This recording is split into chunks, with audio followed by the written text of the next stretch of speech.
Hello, everyone, and welcome to season 3 of the Just to You podcast. I'm Eric Nicole, your host, and I'm so glad you decided to join us today. Whether this is your very first time joining in on the conversation or you've been listening along since the beginning, thank you for being here. This podcast exists because of you, your stories, your courage, and your willingness to keep choosing yourself, even when it's not easy. The Just Do You podcast is a safe space for authentic, unscripted conversations that connect us, inspire us, and remind us of who we are at our core. Together, we're going to explore confidence, voice truth, and what it means to step fully into what I call the Just Do You sweet spot, that place where you are living honestly, intentionally, and unapologetically. This new season is about growth, reflection, possibility, and community. I'll be sitting down with friends, colleagues, community leaders, and influencers who are willing to share their journeys, the wins, the challenges, and everything in between.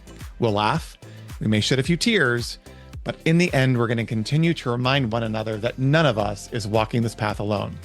So, are you ready? Great, let's do this. Welcome to season 3 of the Just Do You podcast. Welcome to today's episode. I am going to just jump right in. I'm really excited to introduce you to my guest today. We recently met at a fundraiser for the San Diego LGBTQ Center, and we'll get into exactly why we met, but I want to read a quick bio of our guest. His name is David Mont Virgen, and David's a Mexican artist and designer who lives here in San Diego, California. His multidisciplinary practice spans sculpture and furniture, interior design, and creative direction. Working primarily with polished stainless steel, which is the piece that I actually saw that he had created at this event, which was stunning. He transformed reflective surfaces into portals that investigate time and perception and self-awareness. His work blurs the boundaries between object, space, and the observer, creating pieces that evolve through interaction and invite moments of contemplation. And David, first of all, let me just introduce everyone to David. Hi, David. Welcome to the podcast. Hi, I'm so happy to be here I am too. You talking can with tell because you I, again. oh, it's good to see you. And you can tell that I'm excited because I was just barreling right into my questions. But as I read your bio, and it took me back to that event at Designs Within Reach when I saw your piece. And one of the things that I love that you say is that it invites moments of contemplation. And we met during Pride season here in San Diego. And your piece, which I'm going to ask you to talk about in a little bit, was really powerful. And what I loved about your piece and what I love about art for me is that when I really see a piece that moves, touches, and inspires me, I love to spend time with that piece and reflect. And your piece spoke to me in such a way, especially with everything that's going on right now in our world and in our country and in our community, that really showed a lot of power. So we're going to talk about that. But first, I always ask my guests when they come on to the show what their superpower is, or as I'm now rephrasing that, what do you think your greatest gift and how did you discover it? And your response to me was, my superpower is transforming ideas, emotions, and personal experiences into meaningful visual stories. Whether through art, design, or creative strategy, I love creating work that helps people see themselves and the world from a new perspective. And I want you to talk about that for a minute. What do you mean by a new perspective? Elaborate on what you mean and how that experience is for you.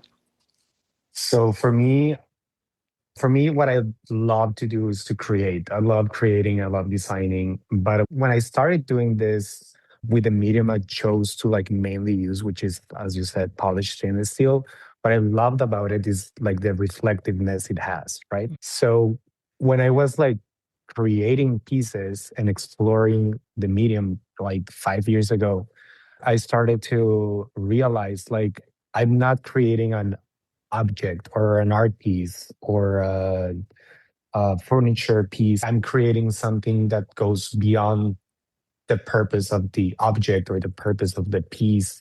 Like the reflectiveness of them, like it makes the viewer think more Mhm. about what is reflected or the person that is like observing the piece than actually the actual piece. Like Mhm. obviously the piece is really important and it's meaningful and it has like a description and a message and a purpose, but the viewer can give their own perspective about Mhm. the piece and they can reflect themselves and they can find something they didn't knew about them just looking at the piece. Like I feel like the description of the piece or the meaning I gave to the piece, I create like it's like the way the viewer can start the process of understanding the piece, but the more they look at it, and depending where the piece is at located at, like it's gonna reflect the Hmm. surroundings, it's gonna reflect the people around it, it's gonna reflect the viewer. And Hmm. the more you look at it, the more you get into a depth, like a more understanding of the piece, but also of who you are as a person Yeah. and why you are there in that exact moment and why are you looking at the piece, why am Hmm. I here, like you start connecting the description of the piece with your own personal story, and then it starts, in my case, and a lot of people have told me the same, like they start like thinking about it, and and it's something that happens even hours after seeing the piece, and I think that's really impactful, and I'm really happy to have that feedback from Hmm. people.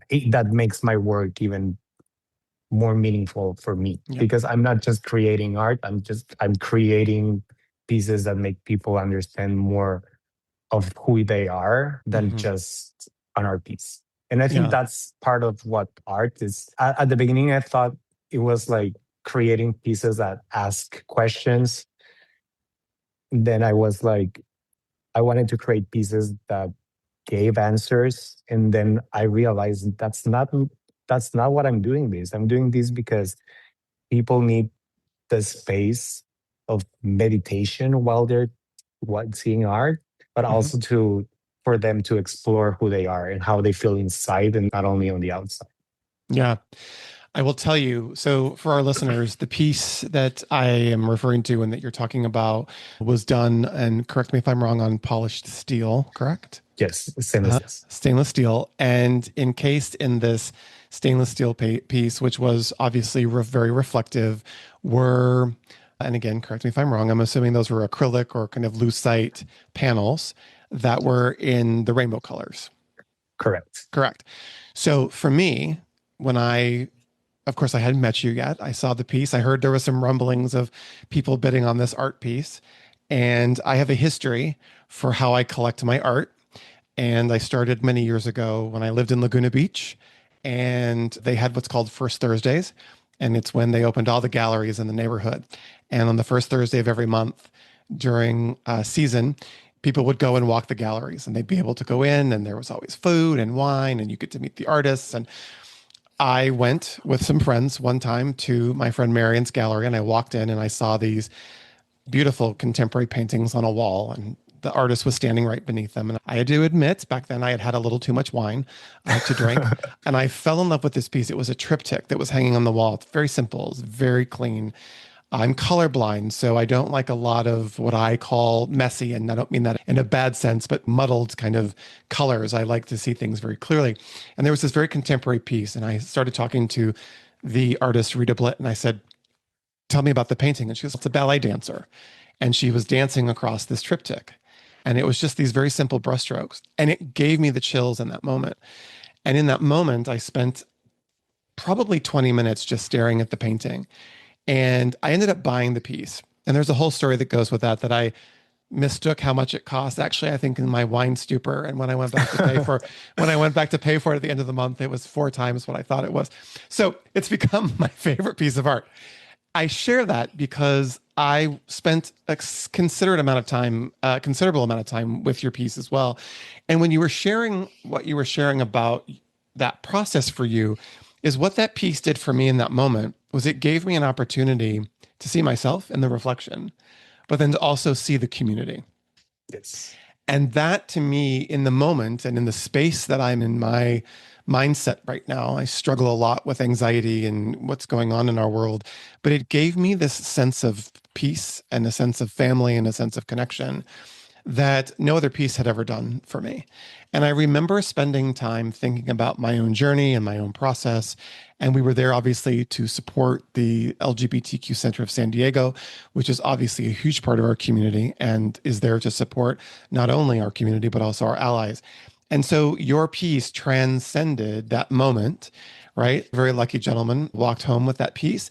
But that piece has been in multiple conversations that I've had with people throughout the course of the Pride season in June and July. And so I want to thank you for that because it really was powerful. And sometimes it's hard to explain that empowerment, right? Sometimes it's hard to explain exactly what I felt the day that I bought my first painting or when I saw yours. What I love about you sharing your superpower is helping people see themselves. And that in this day and age is so important because the Just Do You podcast was created out of a space of wanting people to simply be themselves and to find Yes. that space and to find that path. So take us back if you can. I like to take my guests back a little bit to find out, let's say, some history about you. Where were you born? Give us a little insight into your family, brothers, sisters, mom and dad. What was life like for you in Yes. early David years? Give us a little bit of that Yes. background. Just first, I just want to say thank you Oh, you're welcome. of how you spoke about my piece. Like that's the whole reason of that piece. Actually, like the people that hearing this, they won't be able. Like even when I post something on social media about my pieces, because they're reflective. Mhm. Sometimes you cannot fully feel the experience of seeing them in Mhm. person. But the piece, when you see it, the Pride piece, the Pride edition piece that you saw, when you saw it from the front, you only see reflection, you don't see the colors. So when you move, you can see the colors of the Pride flag. But that's the whole meaning of the piece. Like, even when in history, people try to erase us or try to make us invisible and think or pretend we don't exist, like you cannot erase us. Like we have always been here, we're here right now, and we will always exist. So it's part of Mhm. that visibility, not only with yourself, our community, but with everyone. Yep. And I think it's a really important message of history and future. We are here to stay, and we're gonna be always here, like it or not. But also, yeah, I'm just happy of everything you said about the my, piece. Thank you so my much. pleasure. My pleasure. Yes. But talking about myself, I'm originally from Tijuana, Mexico. I'm 36 years old right now. I was born and raised in Tijuana. I grew up there. I have a really big family. My mom has, they're 10 brothers and sisters. Wow. My dad's side, they're eight. So I have a lot of cousins. I grew up in a really medical environment. From my dad is, I don't know how to say it in English, but cirujano maxilofacial is a surgeon, molar. I don't know how to explain Oh, it. okay. It's So oral like a surgeon. dentist. Yeah. Oral But surgeon. my mom is a doctor, and most of my uncles and aunts are mostly doctors. Like Wow. everyone is in the medical device. Even my brother is in the medical, not device, in the medical area. And I used to, when I was a kid, I was always like, oh, I'm going to be a doctor. I'm going to be a doctor. And while growing up, I was like, no, I'm not going to be a doctor. I realized I was more on a creative side professionally. And because that's who I am, I'm a really creative person. I love drafting and I have like tons of notebooks filled with ideas and concepts that I usually go back and see everything I draw. And I was like, oh, I draw this 10 years ago. Like now it makes sense. I use it also as inspiration for new Mhm. pieces. I love, I love that. But yeah, so I grew up in Tijuana. I lived there till I was 23, 24 ish. Then I moved to Mexico City. I was there like 7, 8 years. I love living in Mexico City. And I used to work in marketing there Mhm. and in corporate life, marketing corporate life. But I used to love it. But then the pandemic hit and I got laid off. So I had to come back to Tijuana and reorganize my life. And I Mhm. actually came back to Tijuana and started working in the medical industry, marketing, but still medical Mhm. industry. And I wasn't really happy with what I was doing. I was like Mhm. contemplating, like, I started asking myself, what am I doing right now? Why am I doing something I'm not, something that is not fulfilling me as Mhm. a person? Because it's different to have a job, that everyone needs a job to pay your bills and pay for your rent and whatever. But I think what's missing right now, even more here in the US, I believe, people is really money driven. And sometimes people forget that we as people, as humans, we have passions. And when you do your Mm. passion and you do it fully committed and giving your 100% to what you love to do, you can create a life out of it. Yeah. Or if not, you can find a balance and try to not forget that part of who you are. It's going to give you your identity and make you feel satisfied. And I feel that also has a lot to do with a lot of people suffering with depression and not feeling like themselves, because Mhm. sometimes you need to follow your passions to Yeah. find that about yourself. One of the things that you said to me in our onboarding was, and you put this in the notes that I asked you to send me, and you said that learning that authenticity creates stronger opportunities than trying to fit into other people's expectations. Exactly. And that was a huge, that gave me the chills. And then it also was like a gut punch because so many people, I know many people who have tried to fit those expectations and continue to struggle in their careers because there's no passion in what they do. There's no joy in what they do. And you're so correct. We do need to earn money. We need to pay our bills. We need to be able to afford to live. But I've reinvented myself multiple times throughout my career, although I've been in the same career now for the last 26 years. I've reinvented myself within that career and been able to find certain things like the podcast and other things to bring me some joy. But so many people work their entire lives and don't get to experience that until much later, if not when it's too late. So the fact that you were able to see that throughout this journey is really important. And it shows people, and I think the more people that listen to this that can step back and say, is there a part of my journey that's missing? Is there a part of that passion or something that brings me joy missing? And how do I, rather than, let's say, quit cold turkey and try to start over again, are there ways that I can bring some of that into my life and maybe with time kind of pivot and move into something that's a little bit more fulfilling? And that's a really Yes. powerful statement. I do told you I collect art, but over the last year, I've been taking painting classes from a friend of mine who is an artist. And Mhm. when I first started, I loved art. I loved art as a kid. But when I was diagnosed being colorblind very early on, I think I was in first or second grade, the comments and the bullying that came from the students and even from the teacher shut me down and shut down that entire creative side of my body. And for my entire career, I relied on other people to bring in that creativity. I would hire the best designers or hire the best artists. And what this last 7 months has allowed me to do is over the course of time, especially with this current month's lesson, was just let go and just have Yeah. fun.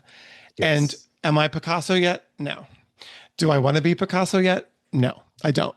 But I'm able to really express myself. And those are the things that I think are so important. And a lot of times as you get older, people will say, "Oh, it's too late. Oh, I'm not going to do that. It's not something that I can take on now."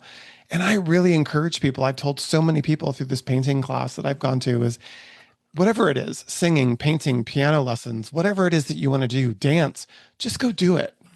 Just Yes. go do it because you're going to wake up one day and you're going to be turning 60 and you're going to wish that you had done that. I have a question for you coming from that enormous family. I have no idea in concept what that's like. I'm an only child and I think I have, I'm going to say this right. One, two, three, four. I have six cousins and then their families. So that's it. And it's just me. So I have no concept of 20 aunts and uncles. Did you struggle through your course of your childhood and your adolescence to find your lane or to find your voice? Or did that come naturally to you? Or did it matter to you? First of all, I just want to say you're colorblind. That's not Mhm. a limitation. That's actually like a unique point of view you have with art. So that makes your art even more special. So I'm glad you're taking your Oh, classes and embrace it. You whatever you do in art, it's gonna be unique that because means a that's lot. That means a lot. Thank you for saying that. yeah. That's very sweet. And about your question, yes. Even when I was growing up, first I was like really afraid of being myself, my authentic self, because I grew up pretending like I'm straight. I'm straight, and I cannot say I'm gay. And I grew up a lot, even in adolescence. I remember suppressing myself a lot because I had so many cousins that we started drinking and going out because in Mexico it's way before than here. Like, Yep. yeah, you start drinking in Mexico really young. So I remember at the beginning, I was like suppressing a lot myself and trying not to ring the alarms, or how do you say it? Yeah. Like, I don't wanted people to know because I was really insecure about it. But then when I came out actually really young, like 15, 16, um, I remember I first told some friends. They were really encouraging, like they were really supportive, and I'm extremely grateful with them. And they gave me the courage to just be yourself. And I just started not giving.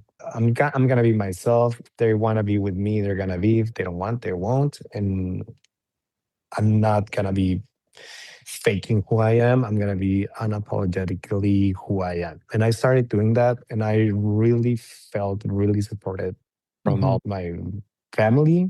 Obviously, at the beginning, it was slightly a little difficult with my dad because he's older, and And how? my family has a religious background that even today it's hard, I believe, for myself Mhm. sometimes. And I never realized that until I went 5 years ago to the Vatican in Italy. And I went to a mass provided Mhm. by the Pope. So the Pope was giving the mass. And I went to get a confession. And when I was trying to explain the issue, the not a sin, but I was trying to speak with the father in the confession. I was trying to say something about my partner in my situation in that moment. I couldn't say he. So I lied and I said she. It was a really eye-opening moment in my life that started a conversation with myself about why was I not able to say who I am, even Mhm. in an institution that is supposed to support me and make me feel welcomed and loved. And so that started a really deep conversation that I have with myself till today of re-embracing what I was talking about with my cousins and my Yep. friends, that I need to be myself. It doesn't matter if it's with family, friends, church, or I felt like in a, how can I explain it? In a conceptual way, I feel like I killed myself in that moment. I was like, Mhm. I wasn't able to say who I was. Like I erased myself for a moment and I was talking about something I was not.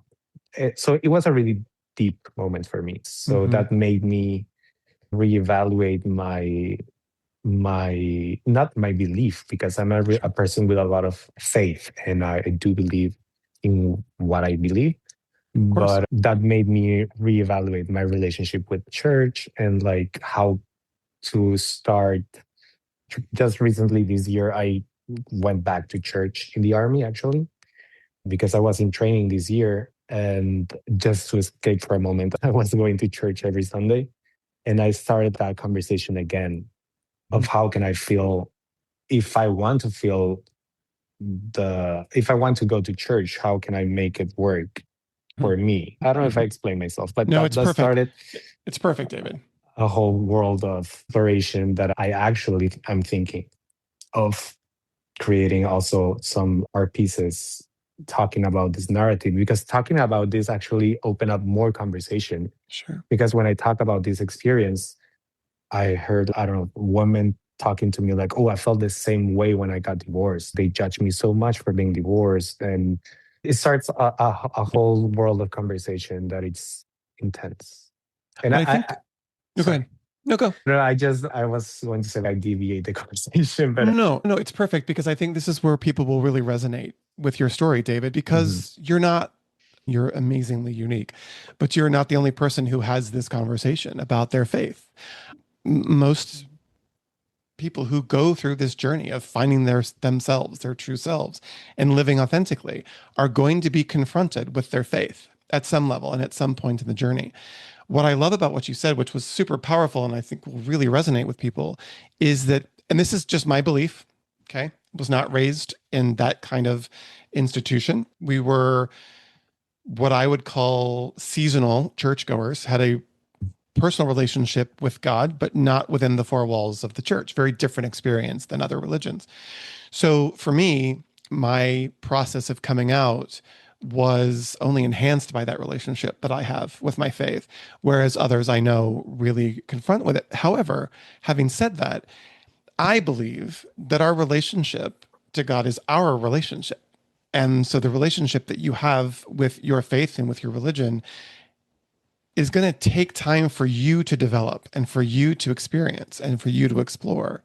And that's really powerful because I think that only enhances your relationship with God or your religion, whatever your religion may be, for those of our guests who are listening. That's important because one size doesn't fit all in this world of being authentic. And in order for you, I always like to say this, you can't be partially authentic. Exactly. You can't. And I think a lot of people think they can, and you can't. There's an inauthenticity about being partially authentic. And it doesn't mean that it's wrong. It just means that you have some journey to accomplish. So I'm glad you Exactly. brought that up because what I think is so interesting is there is no guidebook to growing up, and there is no lesson, there is no Mhm. degree in school of how to live authentically. We teach English, we teach history, we teach Spanish, we teach science, we teach all of those things in school, but we don't necessarily teach you how to be you. Exactly. And I think it's one of the biggest mistakes that we make in our education Yes. system, especially in And the early years. and when you said there's no book for growing up, I feel like there's no, so growing up is, you're gonna be growing up till you die. So there's no guide, but I feel one, if I may, one Please. really important thing I learned these past years is that till the day you die, you're gonna keep growing, you're gonna keep evolving, you're gonna keep changing. Because most of people say, no, you people don't change, people don't change. Actually, just ask yourself, are you the same person you were 5 years ago? Are you the same person you were 10 years ago? Are you the same Right. person you were last year?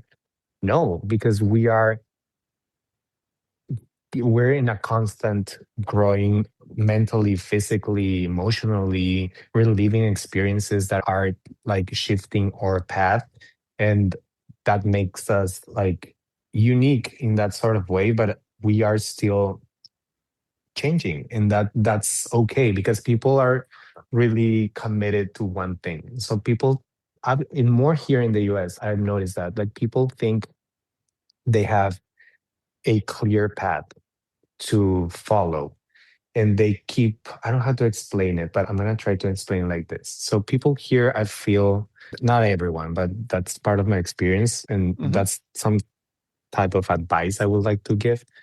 Like people here are trying to build, like they're building like a huge tower. They're building their tower of who they are, in like, they're really specific. I don't know, I'm an architect, and I go to this place, and this is who I am. And like, actually, you don't need, that's how I feel about it. You don't need to make this huge tower. Like, you can build a city of buildings Mm-hmm. and realize you don't need to be one thing. You can like actually be an architect, or you can be an artist, or you can be a nurse, and you can also go do ceramic, and you can do, like, you can love to read, but you can also go and love to go out and I don't know how to say it, to party. And you can like you can do multiple things. And like, I would love to see more people, instead of concentrating their energy to build a huge tower, to actually build a city.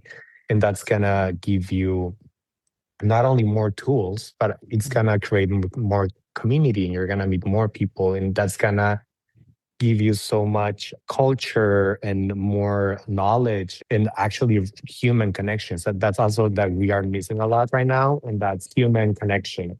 I think that's human connection is one of the things that's gonna give you more change in a positive way while your life journey. We also need to get people to put their phones down. Yes, also, and I want to, I'm also a victim of that because I'm me always on too. my phone. But Everybody is.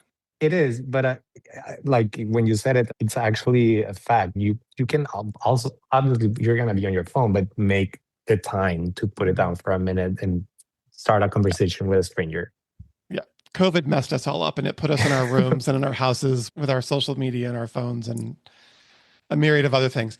I don't want to breeze over this because it literally gave me goosebumps when you said this. Is that, and I think you said it more eloquently than I've heard in a long time, which is, and it's a cultural thing for us here in the US that we build this tower, and that Mm. tower has to show all of our successes and all of our achievements, and it's almost like our armor, and we create this armor around us which is impenetrable.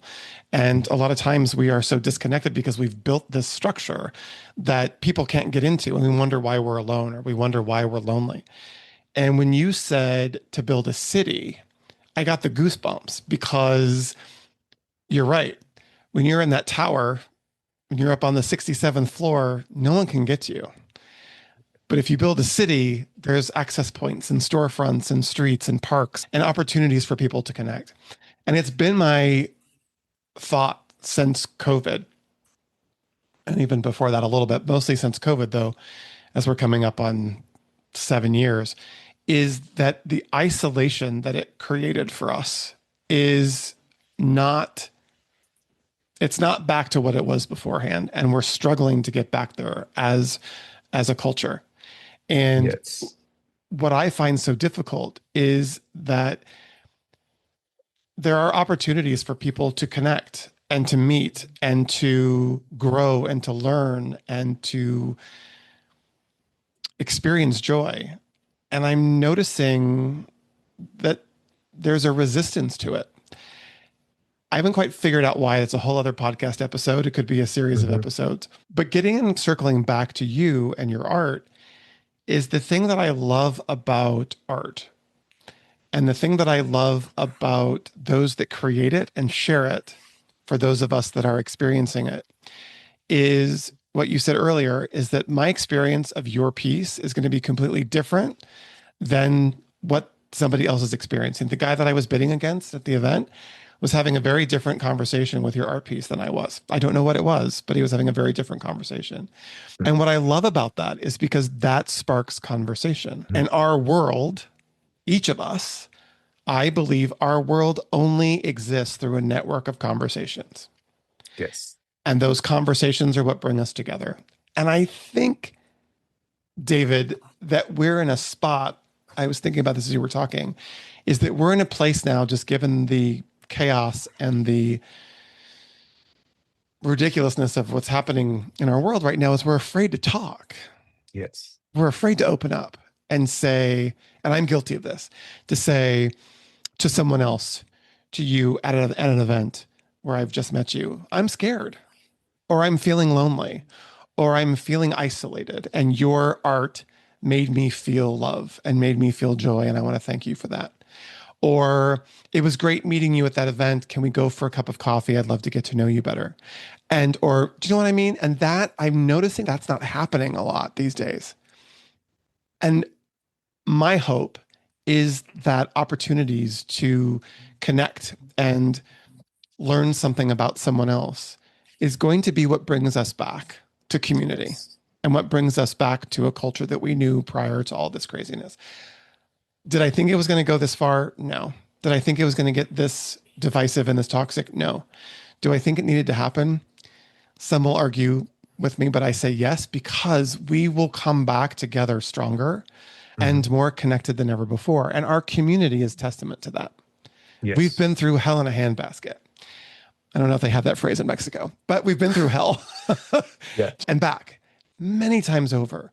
And yet, the one thing that our critics dislike and communicate the most about us is that connection, and is Mhm. that resilience, and is that ability to come together as a community. And like you said, we've been around forever. We're here now. We're not going anywhere. And that, I think, is really what bothers them. And I've interviewed quite a few people in our community and some of our strongest allies. I think it was Bambi Salcido, director of the Trans Latina Coalition. And she said, I asked her point blank, I said, why do you think everybody hates us so much? And especially towards the trans community. And she goes, because we're living our most authentic lives and they can't or won't. Afraid to. Afraid to, And yes. their escape is just to hate us because Correct. they're not brave enough to be themselves. And so that's why the resilience is there and they're not comprehending that, right? That's misfiring in their experience of us. Like, why are we not backing down? Why are we not retreating? Why are we not running? Because this isn't our first rodeo. Mm. And so I love what you've said. You also said something in our conversation, and I jotted this down, and it said that, or you said, oh, what was it? You use art as a way to process change, identity, and transformation. So I want you to talk about that for a minute. What did you mean when you said that? So using art as a way to process change. Are you talking about you? Or are you talking about the person who's experiencing your art? I'm talking about both. I feel like for me, it's an experience because when I create art, first it's a process, first of all. So first I draft or I see my previous drafts and then I iron and I find the time and the place to inspire myself. And I think about the piece and why, the whys and how and the hows and how can I make it. And it's a huge process that makes me think more. And I'm going to blame myself about that, but because I do think about it a lot. There's a lot of thought behind every piece I do. And it's not only the physical part of the piece, it's more the conceptual part of the piece, the why I'm doing it. And that makes me grow a lot. It's like a therapy with myself. It's a really a really exhausting process because I really go deep in my mind and I start thinking about the piece and how, but also it makes me grow. And that's actually it's a thing I love of what I do, that I'm in constant communication with myself. And I learn how to be alone, to explore my ideas. And it was like a challenge because when I grew up, I was always with people, and I've always been an introvert, first of all. So Wait, how are you an introvert in a family of 50? because I grew up with so many like Yeah. big energies, including my brother. Like my brother is less than 1 year older than me. So growing with a huge personality, it's like I got used to being with someone really loud. So I kept like more silent, if it makes sense. Like finding It the does. balance with a It huge does. energy, like I lower my voice. So I grew up around so much noise that I till today I think I'm an introvert. I'm like these past 5 years, I've been in like a huge transformation, and I started like getting to know me better while I Mhm. do art, and it's actually therapeutic. And I feel like I've learned who I am, what am I doing, where am I going. Like I'm still learning, but it helped me to understand who I am as a person. But it helped me also to get out of the comfort zone Mhm. and start conversations, because that's exactly what you said before. Like people, like they're not really willing to have conversations and create connections. And I learned that if I wanted to keep growing and keep creating, I needed this. So I Mhm. just started like putting myself out there, and even if it's like super difficult for me to explain something, or the language barrier, or the nervousness of me Mhm. talking with people, like I'm trying to push myself all the time and being myself, but just like pushing me to be more open, because Mhm. that's also a decision. I feel like people can say, oh, I'm not like that, I won't be able to. No, you need to put yourself out there, and you need to know the reason why. If you want to keep growing and keep having a conversation with people, you need to put yourself out Yeah. there. Yes. So what's interesting, David, is after 100 episodes, I hear this a lot. So this Mhm. is a common thread through everyone's experience, right? But Mhm. here's the interesting thing. And I don't know if anyone's ever told you this, but your experience of you is very different than Mhm. our experience of you. Yes. You may or may not have noticed it, but I love to watch people. And so when I met you that day at the event, I watched you with your friends and with the people around you. And especially when you guys were taking the photographs, there was a photographer there who was taking headshots of people. And I was watching you interact with your friends and other people. And what I found so interesting with your statement just now is that had I not heard you say that you are an introvert, you consider yourself one, and that it's difficult at times, was not the experience that I have. Right. Mhm. So, what I find so fascinating about hearing the story over and over again with people is that insecurity or that fear of saying the wrong thing or not explaining yourself well or all those things is so deep within inside us, but we don't experience it. We just experience you for the remarkable human being that you are. And the thing that's so great about it is I believe we all have, I say, major issues with our own identities, right? You, it might be your language barrier. Me, I'm too tall. I'm 6'4". I wish I was shorter. And I know that's crazy, right? You might think and hope that you could explain things better or the language barrier was an issue.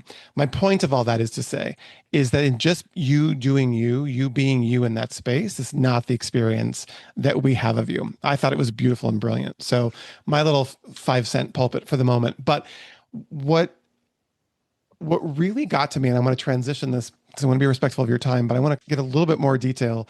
Is you also said you gave me so many great snippets on the intake form. I love this, but you said balancing seemingly different identities: artist, designer, creative professional, and army soldier, which we're going to Yes. talk about, and realizing they strengthen each other. That to me caught me off guard because of the army soldier part. So I want to talk about that for a second, but I want to have a lead in question to all that. So, listening to your story and your journey, here you are in Mexico, right? Very large family. You're blending in, trying to find your voice, your space. You're also dealing with your own identity, your own sexuality, and you're competing with a lot of very energetic and very, as you said, loud energies within your family. You go into, I'm assuming, this journey of continuing to evolve and grow and school and learn and come out and all that. What's the process for you like? Do you have an idea where you're going to end up? Or meaning the army, was that something that you thought about in addition? Because that's a very unique and interesting melting pot of Yes. identities right now, right? What was the process for you to get to current David? Oof. It's been the current David. It's been, as I told you, a lot of internal work. So I was, as I told you, I came back to Tijuana after the pandemic and I Mm-hmm. started working in marketing. I wasn't happy with myself and what I was doing. So I was like, you know what? This is a perfect time to explore. The world is shut down. I'm going to start doing what I love. And I started getting welding classes and exploring that direction of Mm-hmm. embracing my art and what I was having on my mind.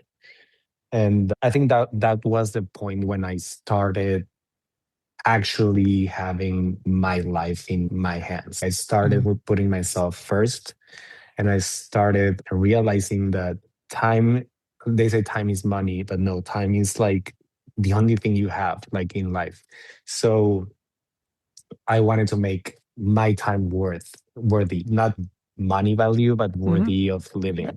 So I started doing what I love. I started doing small art pieces and small furniture pieces.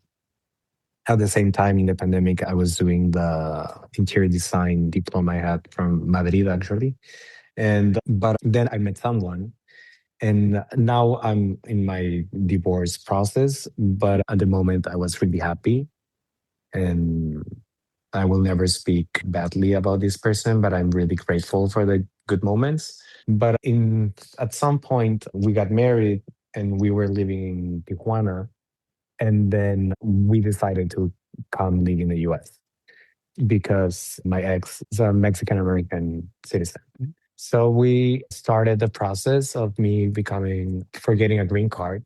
And so I was living here in San Diego 3 years ago. And I don't know, like the relationship started like going nowhere. So life happens. The relations, like it didn't work, like fast forward. It didn't work. And last year, we separated last year. So I was in a point of life that I am like in these past 5 years, I was creating my authentic self. Hmm. And I'm really happy I did it because today I know who I am and I know what Hmm. I'm doing and what am I doing it. And I realized that even if other people don't like who you are becoming, even if that's positive for me, you cannot expect everyone to be happy about who you are becoming, if it makes sense. But I was finding my happiness and other people wasn't happy me being happy. Mm. So I realized that was not Sure. where I should be at the moment. So when we decided to separate, I was like on a jeopardizing situation because I was on a green card, conditional Hmm. green card. They're 2 years. They're only for 2 years. And I was like contemplating, what am I gonna do? Am I gonna go back to Mexico? If I want to stay here in the US, like what are the options for me to do it correctly? Because if I like doing something, is doing something correctly. I like Hmm. always doing the things the right way, the Sure. legal way. I'm really structured and I grew up really in that manner, Sure. like everything, doing everything correctly and with my values and like that. So I was exploring my options, and I do have a cousin that he's part of the army, and he gave me the advice or he was like, "Why don't you join the army?" And I was like, "Oh my, like me for real?" And he was like, "No, for real. Why don't you join the army? You can get citizenship really fast. I can take you with someone so you can learn more about it." And I didn't even realize like he was serious till after. But I ended up listening to him and I went and asked. And when I signed with the army, 1 month prior to that, I would never thought I would have joined the army, like Mm. for real. Even the day before I went to training, because when you join the army, you must go through Hmm. a combat training, and they call it AIT, which is like combining military training with a like university type of learning, Mm. depending your MOS and your what the career you chose within the army. But even one day before I had my flight to go to training, I was in shock. Like I was like, why am I doing this? I really want to stay here in the US. But yes, I love San Diego. I love living here. But I love the freedom we have and the visibility as part of the gay community. And like I love the lifestyle. I went to training, and before I went to training, actually, I was really afraid because I was afraid of going to a place where I was assuming might be really conservative, Mhm. and the current situation of people in power right now, I was really afraid. I was like, I don't know if there's going to be a lot of homophobic people or like extremely supporters of the president, or I was really afraid of Sure. this situation. Sure. But when I arrived there, I was really surprised actually that I arrived to training and the first thing they told us, hey, like for real, the first thing they told us, like rule number one, we don't speak about politics in here. We cannot speak about politics. And that was, oh, that's cool. And then they were like, we cannot, if someone says something about someone being gay or they're out, there's no zero Mhm. tolerance about anyone Wow. bullying anyone or being offensive to anyone. Here we go through values and respect, and they have the army values. I Yep. was really impressed. And I realized they actually have this teamwork ethic Hmm. that had surprised me. It was a really nice environment. There was people from all around the world. I felt I made really good friends and I was really surprised. And actually, obviously the first 3 months were really complicated physically, mentally. Sure. They're taking away your civilian life and they're trying to make you a soldier. So it's really hard. I will never do that again. Never. But the last 3 months, it's 6 months length. The last 3 months, I really enjoyed them. I enjoyed the people I was with. I make, as I told you, really good friends. It gave me another point of view because it made me realize we live in fear. Even me, like 8 months ago, I was living in fear of knowing people that have other point of view different from Sure, mine. And I just sure. realized they're not even thinking like that. Like we are always going to the extreme thinking, but that's even part of this conversation is like we need to be open to see different points of view without getting all like I don't know if it makes sense. It makes No, sense in my mind, but David, it does. This is my point and what I said to you earlier. It's like we need to be open to other conversations. Doesn't mean we have to agree, doesn't mean we have to fully understand. It just means we have to be open to the conversation. exactly. And what we're experiencing now is that being closed off and not being open to other conversations or alternative conversations. I'm really proud of you. And I don't mean that condescendingly, but I'm really proud of you for going through that process and what was probably fear in the beginning. And it's very easy to say, I like to say, fear is false expectations that appear real, right? Fear. Easier to say than to experience as you go into the military and go into training. I personally can't imagine. It gives me heart palpitations, but I'm super proud of you for that and that you experienced that because it's the experience you probably, I shouldn't say probably, you did change a lot of conversations and internal dialogue with people throughout those 6 months, probably that you don't even know. Yes. Shifted people simply by being you. And it was scary and it was fearful and it was all of those things, but you found a way through it. You got through the training, you got through the crazy part of it, the emotional, physical, mental, I'm sure calisthenics that you had to do every single day. Yes. And through that process, you impacted people and showed yourself, most importantly, who you are and another Mhm. part of you, right? This is just like you said earlier. It's that other part of me, this other identity. A part of me is now soldier. Pretty Mhm. powerful. It is, and it actually teach me a lot. It made me understand more of me and how it's not about me, not only me, everyone should know that about themselves. You can do whatever you want. You can Mm-hmm. do, actually, you can accomplish whatever you put your mind through. So we as humans, we have a really big power and it's doing. So Mm-hmm. people sometimes like, oh no, I'm like, as you said before, I'm too old to do this, or I'm too old to paint, or I am too young to, I don't know, give a class. I don't know, whatever is the Whatever. Mm-hmm. thing. If you really put your mind through it, you can accomplish whatever you want. You just need to be yourself, put yourself out there, go through it. And I think really important also is your mentality about it. In the army, for example, there were like some people that were complaining all the time. And I was thinking, like, I know it's hard.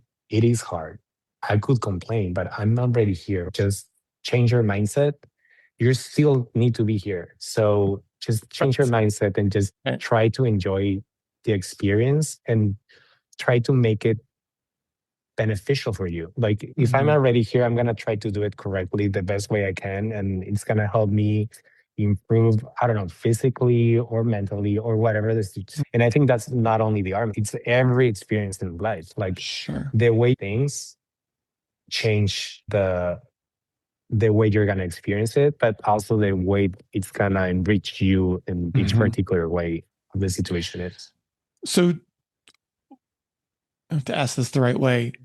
Did you get out of the experience what you thought you would get out of the experience, or was it completely different? It was completely different, but I was really surprised that I got so much out of it for my personal. I feel it made me realize, and I realized it till a really good friend of mine, Pablo, he told me, David, you haven't even realized everything you put your mind through, like you accomplish everything you decide. And even if all my friends say, you, David, you're crazy. Why are you gonna do that? In Mexico, we say there's a saying, the callar bocas, like shut mouths, but Yeah. it's not like Mm-hmm. literal. It Sure. makes sense in Spanish, but like my friend was like telling me like he was so proud of me because I kept proving myself that I can do whatever I put my mind through. And Mm. I don't say it like, oh, so I'm so powerful. No, it's like, it's because I have the right attitude and I have the positive thinking. And I don't do it like I do it, but I put it with a conscience of community and making friends Mhm. and like realizing it's everything you do in life. It's easier if you have at least one friend or a community to help you go through it. And Mhm. sometimes people think they can do things by themselves, and obviously everyone can. But if you open yourself, as you said, and just do it as a team, or it's gonna make the experience way easier and more and a happier experience for yourself. There's a term for it that I use that I've experienced through not only my own kind of process through personal development, but as a mindset and life strategy coach, I use it a lot. And it's that you need an accountability partner because left to your own devices, sometimes, and some people get super lazy and aren't being held accountable, right? For instance, I talked about this podcast for 3 years before someone said to me, "Are you just going to launch it? Because we're tired of hearing you talk about it." And it's because I didn't have an accountability partner, right? I Mhm, love my team. I surround myself with coaches and I call them my life squad. And I have people that hold me to account, not only in health, but also in my business and my career. I've mhm. wanted to be a coach for the last decade, and I just launched my coaching practice earlier this year. I'm turning 60. So I am a firm believer in that accountability and also in that life exists through a network of conversations, right? If your own internal monologue sometimes doesn't get you off the sofa. It can actually keep you on the sofa. But when you talk about it with someone else and you have that person to cheer you on, they don't need to completely agree with you or completely understand why you're doing what you're doing, but to be there and to be supportive of you and to achieving those goals makes the process so much greater Yes. And and even easy. if you're not sure about the idea you have in mind of what to do, even if you start the conversation with someone about this slight idea you have about something, you're gonna start talking about it and you're gonna realize what you actually really want to do or accomplish. So it's gonna be easier even for you to Mhm. realize what you're trying to do or make. Yeah. So And many it's gonna make people, it clearer for yourself. yes, yes. And many people get to the end of their life, unfortunately, and Mhm. talk about regret and talk Yes. about not making the decision or following through. You cannot say that, my friend. And the little that I have known you and getting to know you, you cannot say that you have not taken on everything that you've set out to do. And I'm sure there's more. You and I could talk forever. I do have a couple final questions to ask you, and you're always welcome to come back. I'm so glad that we met at that event. I Me too. Me too. am very drawn to your energy and not only that, your creativity and what you're putting out into the world and having people reflect and see on to themselves is so incredibly powerful. What do you hope to achieve, or what's your, ask it a different way,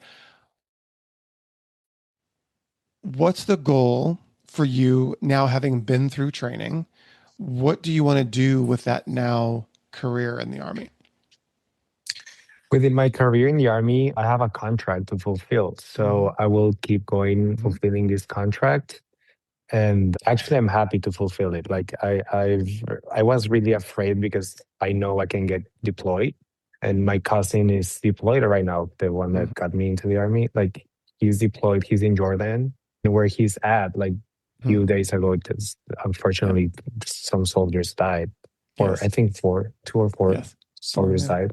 The so obviously I feel I'm gonna complete my contract if I get deployed. I'm obviously slightly scared of that situation of getting deployed, but it is what it is. And I'm proud and honored to serve a country that has given me so many opportunities and that has got me till today, has received me with open arms and with a lot of people that I'm really happy and honored to have met and that I keep meeting, like yourself. Mhm. And I'm just excited too. Like, I'm not gonna deny it. Like, I'm also excited for what the army has gave me in terms of points of view within my art, because I have many ideas of new pieces that I got inspired during training. That's also exciting. And yes, What's next for you in your art career, your art journey?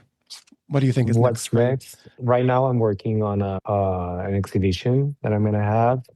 I think it's gonna be next year because I really want to take the time to create the correct, meaningful pieces for that. In the meantime, I'm gonna do an exhibition at Design Within Reach.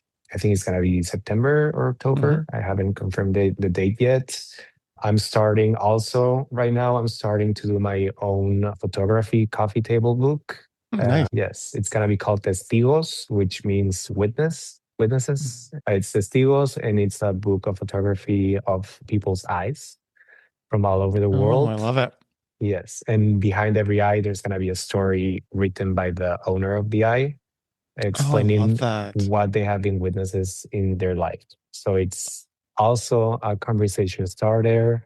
Like it's a book of different people's knowledge and what they have been witnessed. And I love seeing eyes. So I think it's a really good book to read a different story every day and get to see different eyes. And I love that idea because there's eyes are so unique that it's impossible to repeat one eye in a lifetime, like in all history.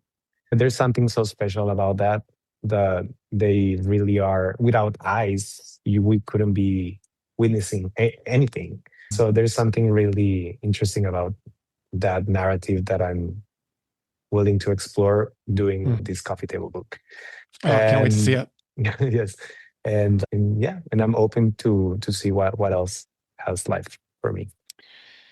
And we are very excited. I, in particular, am excited to see what comes next for you and what you create as I delved into your work and your immense creativity, which is really extraordinary. If you had advice for someone who may be sitting at home, maybe just getting out of high school, maybe just coming out, maybe trying to find themselves, what's the one piece of advice that you would give that person from your experience and your perspective who may be struggling to find that Mm, first step on their pathway?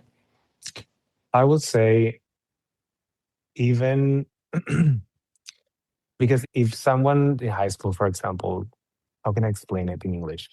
Just and it's gonna be cliche. Just be yourself. Everything is Do it in it Spanish. We'll gets love it just as much, it David. gets better. Or for real, just be yourself. And if you don't like where you are or who you are with, remember this is your life. There's only one. You only get one life. Just if you don't like where you are, just change your situation. Like, don't try to make everyone change for you. You just need to be yourself. If there's something you don't like, change it for yourself. If go out and meet the right people for you, you can choose your family too. Just surround yourself with people that's gonna bring you positive things and it's Mhm. gonna add to your life and not economically. I'm not talking economically. I'm talking Mhm. about adding into your life friendship, advice.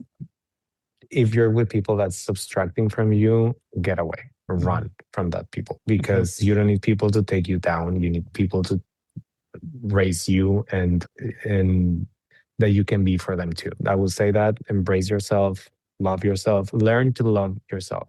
And for you to love yourself, first you need to know who you are. So try to explore that first. Try to know who you are, where you're going, and don't limit yourself. The world is limitless. For real. Just go out and explore.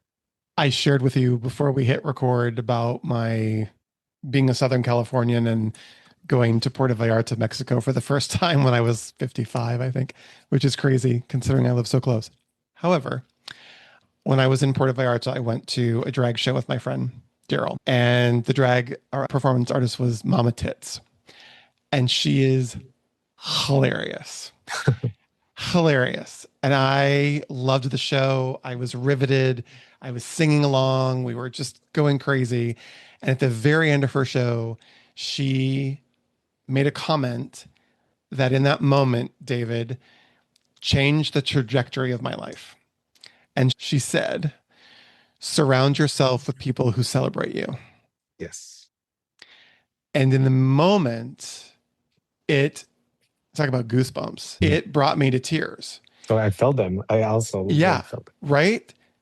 Surround yourself with people who celebrate you. And it's so interesting because my mental kind of state at that moment turned on it and said, yeah, but isn't that a little conceited, right? That you're saying that we surround ourselves with people who celebrate me. And I had the opportunity to have Brian, Mama Tits, as a guest on the podcast. And we talked Mm. about the statement. She goes, it's not conceited at all. It doesn't mean that you're not going to not celebrate them too. But if you surround yourself with people who celebrate you and you celebrate each other, the world is limitless, right? Yes. And And you know what? Sometimes we forget that. And I'm talking about myself. I did forget that. I was for 12 years in different relationships where I totally forget that there's people that's gonna celebrate you and you don't Mhm. need to be with people that's not gonna do that. So Mhm. just remember for real, you need to surround yourself with people that's gonna celebrate you. You've got someone who celebrates you because I think you're amazing. And I love the fact that we've met. The last thing you said on the intake form before my last question to you was redefining success as creating a life aligned with your values rather than external validation. And Yes. you have literally described that and defined that so well in this conversation. This has been a really amazing conversation, and I'm so grateful to you. You are welcome back anytime, David. Thank you When so your book much. comes out, we're going to make sure people know how to follow you on social media. We're going to give them access to your website. I want people to take the time to learn more about you and your work and your passion and your creativity. And I am excited to see what comes next for you, not only in your identity as a soldier, but also in your identity as a creative and a change maker in our community. Through our conversation today, the one thing that kept ringing through in the back of my mind was your presence and your energy and your cadence and how you speak is really remarkable and transformative. And so I encourage you to let go of the intimidation of your quietness and your introvertedness and just go do you, as cliche as that sounds, as the title of my podcast. My last question to you is if you could go back to that little David in Mexico, growing up amongst this exuberant and very lively family, what would you tell David about your life today?